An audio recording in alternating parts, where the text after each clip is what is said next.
একদিন একটি সাধু বাবা বলেছিল যে টুনি পাখি কোনোদিনও মা হতে পারবে না, এ কারণে সে অনেক দুঃখ পেয়েছিল।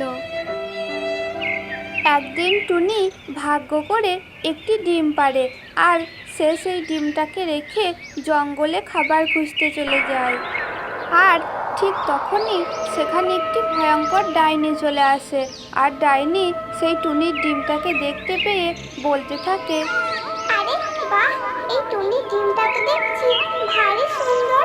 অনেক দিন হয়ে গেল আমি টুনি পাখির ডিম খাইনি। যাই, এই ডিমটাকে আমার বাড়িতে নিয়ে যাই। এই বলে সেই ডাইনিটি টুনির ডিমটাকে নিয়ে সেখান থেকে পালিয়ে যায়। এইভাবে বেশ কিছুক্ষণ কেটে গেল। এরপর টুনি পাখি যখন তার নিজের বাসায় ফিরে আসে, তখন সে দেখতে পায় যে তার বাসায় সেই ডিমটা নেই। এই দেখে সে খুব কান্নাকাটি করতে থাকে। এরপর টুনি পাগলের মতো এইদিকে ওইদিকে তার ডিমটা খুঁজতে থাকে। অবশেষে সে জঙ্গলের ভিতর ঘুরতে ঘুরতে সেই ডাইনির বাসার কাছে গিয়ে পৌঁছায় এবং সেখানে গিয়ে কাঁদতে কাঁদতে ডাইনিকে বলতে থাকে, ডাইনি, তুমি আমাকে একটু দয়া করো। আমার এই ডিমটা ছাড়া আমার কাছে আর কিচ্ছু নেই। তুমি প্লিজ এই ডিমটাকে আমাকে দিয়ে দাও।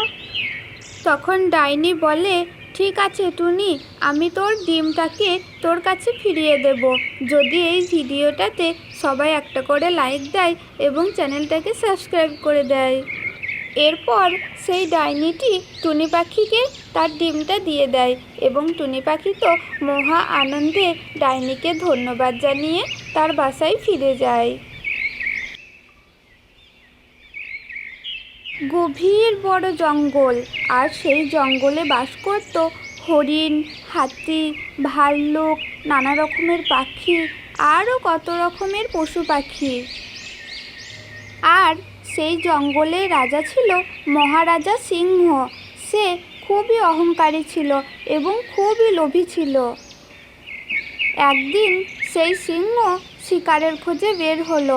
যেতে যেতে সে একটি খরগোশকে দেখতে পেল, আর দেখা মাত্রই সে খরগোশটিকে ধরে ফেলল। সিংহ যখনই সেই খরগোশটিকে খেতে যাবে, তখন তার সামনে দিয়ে একটি হরিণ পেরিয়ে গেল।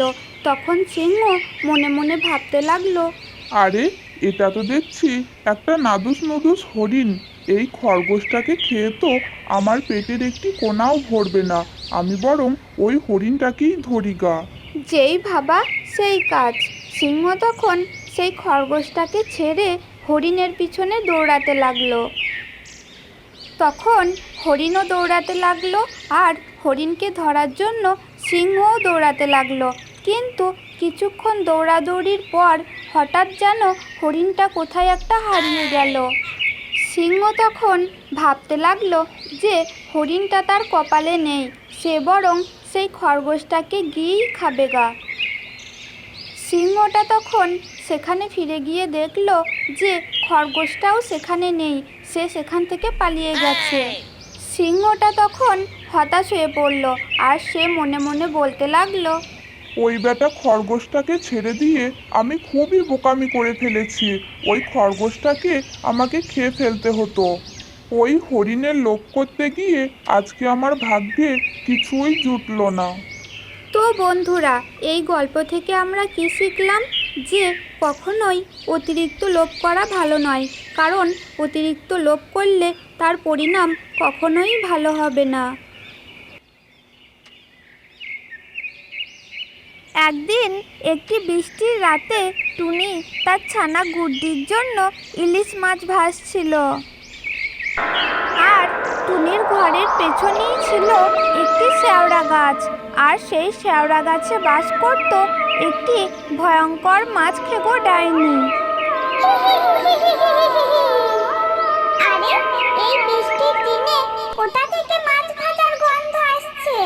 এটা তো দেখছি টুনির বাড়ি থেকেই গন্ধটা আসছে। যাক, এই বৃষ্টির দিনে ভালো করে মাছ ভাজা খাওয়া যাবে। এই বলে সেই ডাইনিটি টুনি পাখির ঘরের মধ্যে চলে গেল, আর টুনি পাখিকে বলতে লাগলো, বাহ বাহ, কি সুন্দর গন্ধ বেরিয়েছে। হি হি হি হি হি।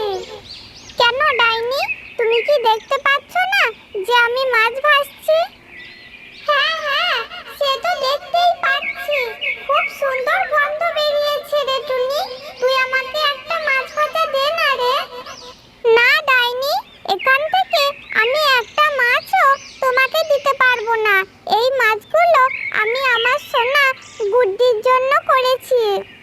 কি, তোর এত বড় সাহস? তুই আমার মুখের উপরে কথা বলছিস? দাঁড়া, এক্ষুনি তোকে আর তোর ওই গুড্ডিকে আমি চিবিয়ে খাবো। শোনো ডাইনি, আমি তোমাকে ভয় করি না, তাতে তোমার যা খুশি তাই মন করো, কিন্তু আমি এখান থেকে একটি মাছও তোমাকে দিতে পারবো না। যদি তুমি আমাকে মাছ এনে দিতে পারো তাহলে আমি তোমাকে ভেজে দেব, কিন্তু এখান থেকে আমি একটা মাছও তোমাকে দিতে পারবো না। আচ্ছা ঠিক আছে, আমি তোকে এক্ষুনি অনেক মাছ এনে দিচ্ছি, তুই আমাকে ভেজে দে। এরপর ডাইনি তার পুকুরে যায় এবং পুকুর থেকে এক ঝুড়ি মাছ এনে টুনি পাখিকে দেয়। এই নে টুনি, দেখ আমি কত মাছ এনেছি। এবার এই মাছগুলো আমাকে ভেজে দে দেখি। বাহ বাহ, কত সুন্দর মাছ ভাজা, দারুণ হয়েছে রে টুনি। তোর হাতের মাছ ভাজা খুব টেস্টি খেতে। একদিন টুনি পাখি একটি বড় মাছ নিয়ে বাড়ি ফিরছিল, আর সে যেই রাস্তা দিয়ে বাড়ি ফিরছিল সেই রাস্তার মাঝে পড়তো একটি ভয়ানক পুকুর, আর সেই পুকুরে বাস করত একটি ভয়ঙ্কর ডাইনি। টুনি যখন সেই পুকুরের পাশ দিয়ে যাচ্ছিল তখন সেই ভয়ানক ডাইনিটি টুনির সামনে চলে এলো। কি রে টুনি, তোর মাথায় ওটা কি? দেখে তো মনে হচ্ছে মাছ। আহা, কতদিন হয়ে গেল মাছ খাইনি। তুই আমাকে ওই মাছটা দিয়ে যা, না হলে ওই মাছটার সাথে সাথে আমি তোকেও খেয়ে ফেলবো। না না ডাইনি, তুমি আমাকে ক্ষমা করো, আমি এই মাছটা তোমাকে দিতে পারবো না, কারণ আমি এই মাছটা আমাদের ছোট্ট ছোট্ট ছানাদের জন্য নিয়ে চললাম। কি, তোর এত বড় সাহস? তুই একটা পুচকে টুনি হয়ে আমার সাথে তর্ক করছিস? দাঁড়া, তোকে মজা দেখাচ্ছি আমি। এরপর ডাইনি টুনির কাছ থেকে সেই মাছটি নিয়ে খেয়ে ফেললো এবং সে সেখান থেকে চলে গেল। তখন টুনি পাখি তো খুব কান্না করতে থাকে, আর সেই কান্না দেখে একটি সাধু বাবা তার কাছে এলো এবং তাকে কান্না করতে দেখে বলতে লাগলো, কি হয়েছে টুনি, তুমি এইভাবে কান্না করছো কেন? সাধু বাবা, আসলে আমি আমার বাচ্চাদের জন্য একটি মাছ নিয়ে যাচ্ছিলাম, আর ঠিক তখনই এই পুকুর থেকে একটি ডাইনি বেরিয়ে এসে আমার মাছটি নিয়ে পালিয়ে গেল। এখন আমি কি করব? এখন আমার বাচ্চারা কি বা খাবে? ওরা তো না খেয়ে মারা যাবে। এখন আমি কি যে করব? ও, এই ব্যাপার, ঠিক আছে, আমি তোমাকে একটি মাছ দিচ্ছি, তুমি সেই মাছটি নিয়ে তোমার বাচ্চাদের কাছে ফিরে যাও, আর আমি ওই ডাইনিকে একটি উচিত শিক্ষা দিচ্ছি। এরপর সাধু বাবা সেই টুনি পাখিটিকে একটি মাছ দিল, আর সেই ডাইনিকে মাছ বানিয়ে সেই পুকুরেই রেখে দিল।